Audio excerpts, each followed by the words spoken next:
Assembly మీటింగులు ఈ ఆటితోనే ఒడిచిపోయినాయి. అటు ముఖ్యమంత్రి సారు ఇటు ప్రతిపక్ష పోలందరూ మాట్లాడినరు. హిన్నొద్దులు నడిచిన సభ ఒక ఎత్తు, ఇవాళ నడిచిన సభ ఇంకో ఎత్తు. రేవంతన్ సారు ఆయన బాధలన్నీ చెప్పుకున్నాడు. ఎప్పట్లెక్కనే కారు పాటోలో నడుచుకున్నాడు. ఇక అల్లుకుంటారా, దుమ్ము దులిపి విడిచిపెట్టిర్రు. నేపాల్ యువరాజు దీపేంద్ర తన కుటుంబంలోని 8 మందిని AK-47 పెట్టి కాల్ చేసిందట, పదవి ఇయ్యలేదని.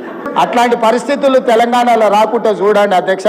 ముఖ్యమంత్రి గారికి ఏదో AK-47 గురించి చెప్పారు అధ్యక్ష, ఏదో ఎవరో కాల్చి చంపారంట అధ్యక్ష. AK-47 గురించి, తుపాకుల గురించి ఆయనకు తెలిసినంత మాకు తెలియదు సార్. ఎందుకంటే తెలంగాణ ప్రజల మీదకి ఉద్యమంలో ఆనాడు తుపాకి తీసుకొని పోయిన రైఫిల్ రెడ్డి ఈయన అధ్యక్ష. ఇంకోటి అధ్యక్ష, అవును అధ్యక్ష, కరెక్ట్. ఎవరిని చంపే అధికారం లాక్కున్నారు అధ్యక్ష? అక్కడ పాపం పాత కాంగ్రెస్ వాళ్ళందరినీ ఖతం చేసి ఆయన అక్కడ పదవి లాక్కొని ఇలా మమ్మల్ని అంటే ఎట్లా అధ్యక్ష? ఏందా బాధ అసలు? కళ్ళల్లో నిప్పులు పోసుకుంటారు అధ్యక్ష. నేను కనిపించగానే ఆయననే చూడనికనే వస్తలేడు, చూస్తే అదేదో పాపమైంది అన్నట్టు. ఈ 5 ఏళ్ళు కాదు వచ్చే 5 ఏళ్ళు కూడా, ఈ 5 ఏళ్ళు కాదు వచ్చే 5 ఏళ్ళు కూడా మేమే ఉంటాము. అంత ఆవేశం, అంత అయ్యో పదవిలోకి వచ్చిన తర్వాత కూడా ఇంత ఫ్రస్ట్రేషన్ నా జీవితంలో ఎవరిలో చూడలేదు సార్ నేను. అరే మొత్తం ఇంత దాడి, ఇంత ఉక్రోషం. ఏం పర్లేదు రేవంత్ రెడ్డి గారు, ఇంకా తిట్టాలనుకుంటే ఇంకో 2 గంటలు తిట్టండి, మాకేం అభ్యంతరం లేదు. ఎందుకంటే మీ మైక్ కట్ కాదు, నీకు ఎంత ఉందో అంత తీసుకో, నాకేం ఇబ్బంది లేదు. మీ తిట్లన్నీ మాకు దీవెనలు, మీ తిట్లన్నీ మాకు దీవెనలు, మాకు ఆశీర్వాదాలు. మీరు ఎంత మాట్లాడితే మాకు అంత మంచిది. ఎందుకంటే మీ వల్ల ఖచ్చితంగా ఇంకొక 20 ఏళ్ళు కాంగ్రెస్ ఓటేయాలంటే ఎవరైనా భయపడే పరిస్థితి తెలంగాణ మొత్తంలో వస్తున్నది. అధ్యక్ష, నాకు ఒకటి అర్థం కావట్లేదు అధ్యక్ష. రుణమాఫీ అంటే నేను ముఖ్యమంత్రి గారిని సూటిగా అడుగుతున్నా అధ్యక్ష. వారిది కొడంగల్ నియోజకవర్గం, నా సిరిసిల్ల నియోజకవర్గం. అధ్యక్ష, మీరు కావాలంటే ఈరోజు సభ అయిపోయింది కదా అధ్యక్ష, ఈరోజుతోని రేపు మీరు ఏ టైంలో అంటే ఆ టైంలో ముఖ్యమంత్రి గారు పోదాం, కొడంగల్ పోదామా, సిరిసిల్ల పోదామా, ఈ ఊరు కూడా మీ ఇష్టం. ఏ ఒక్క ఊళ్ళోనన్నా 100% రుణమాఫీ అయింది అనే మాట చెబితే నేను శాశ్వతంగా రాజకీయాలు వదిలేసి వెళ్ళిపోతా. ఎక్కడికి వెళ్ళానని అడుగుతున్నా, ఇంకెన్ని రోజులు బయట వదిలేస్తావని తీసి లోపలే.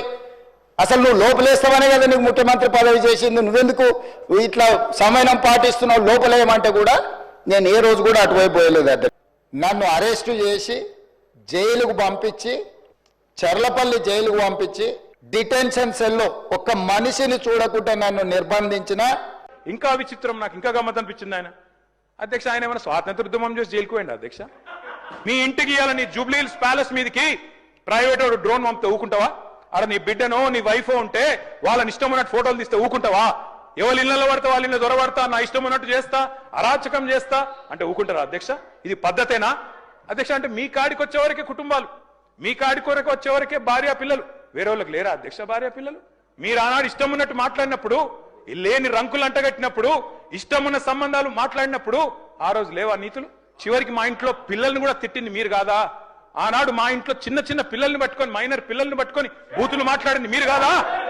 మీరేదో పెద్ద సానుభూతి కోసం మాట్లాడితే ఏం పని చేసిపోయినా మీరు జైలు. నువ్వు ఏమనుకున్నా ఏం ఫరకు పడదు, నువ్వు ఏం చేసుకున్నా ఏం ఫరకు పడదు. 2 మంత్రులున్నారు అధ్యక్ష కేంద్రంలో మన రాష్ట్రం నుంచి. ఒకరేమో సహాయ మంత్రి, ఇంకొకరేమో అసహాయ మంత్రి. 2 ఢిల్లీ పార్టీలు తెలంగాణకు సవతి తల్లులే అన్నది అర్థమైపోయింది. ఖచ్చితంగా మా నాయకుడు చెప్పినట్టుగా ఎన్ని తిట్లన్నా తింటాం, ముఖ్యమంత్రి గారు ఎంత దూషించినా పడతాం, మంత్రులు కూడా మమ్మల్ని ఎంత దూషించినా దీవెనలుగానే తీసుకుంటాం. కానీ జైళ్లకు భయపడం, కేసులకు భయపడం, అడుగుతూనే ఉంటాం. మీ 420 హామీల విషయంలో అడుగుతూనే ఉంటాం.